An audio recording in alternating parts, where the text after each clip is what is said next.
On démarre avec les célébrations du sacre du PSG en Ligue des Champions. Jour de liesse pour la ville lumière qui a vécu une fête immense pour célébrer les princes de sa ville. Paris libéré, écrit l'équipe avec une image des Champs-Élysées où les joueurs du PSG et le staff ont paradé hier en fin d'après-midi devant une foule de plus de 100 000 personnes.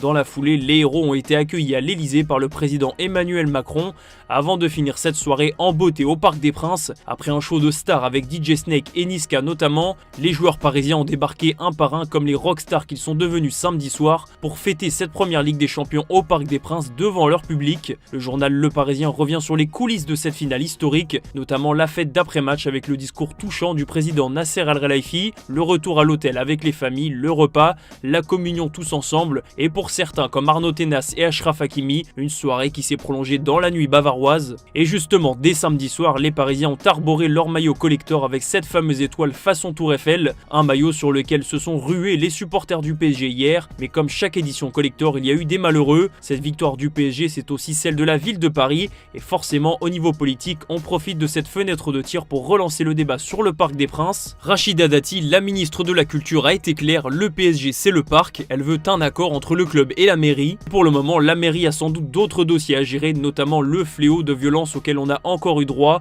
2 morts, 2 autres personnes grièvement blessées, dont un policier. Une fois de plus, la fête ne s'est pas passée parfaitement de A à Z. On va reparler du terrain. Luis Enrique, l'architecte de ce PSG champion d'Europe, a une stat plus qu'éloquente. 11 finales disputées et 11 victoires. La patte de l'expert pour l'Asturien qui confirme qu'il est l'un des plus grands. Maintenant, la nouvelle vie du PSG commence. C'est un titre qui peut en amener d'autres, surtout vu la jeunesse de l'équipe. Marquinhos, lui, en revanche, n'est pas certain de faire partie des prochaines aventures. L'équipe évoque son avenir et on pourrait être sur une fin d'aventure puisque le PSG envisage de renforcer la concurrence. Encore un dossier qui fera parler cet été. Il y aura peut-être d'autres départs à Paris. D'après l'équipe, Tanguy Lee et Gonçalo Ramos sont invités à aller voir ailleurs. Le PSG ne compte pas sur eux en vue de la saison prochaine et le Sud-Coréen comme le Portugais peuvent donc se trouver un nouveau point de chute. Dernièrement, différents médias ont évoqué des intérêts d'Arsenal, de Naples et d'autres équipes en Angleterre, en Liga et en Arabie Saoudite pour le Coréen. Concernant Gonçalo Ramos, c'est plus calme, mais par le passé, la Juventus était notamment venue aux nouvelles.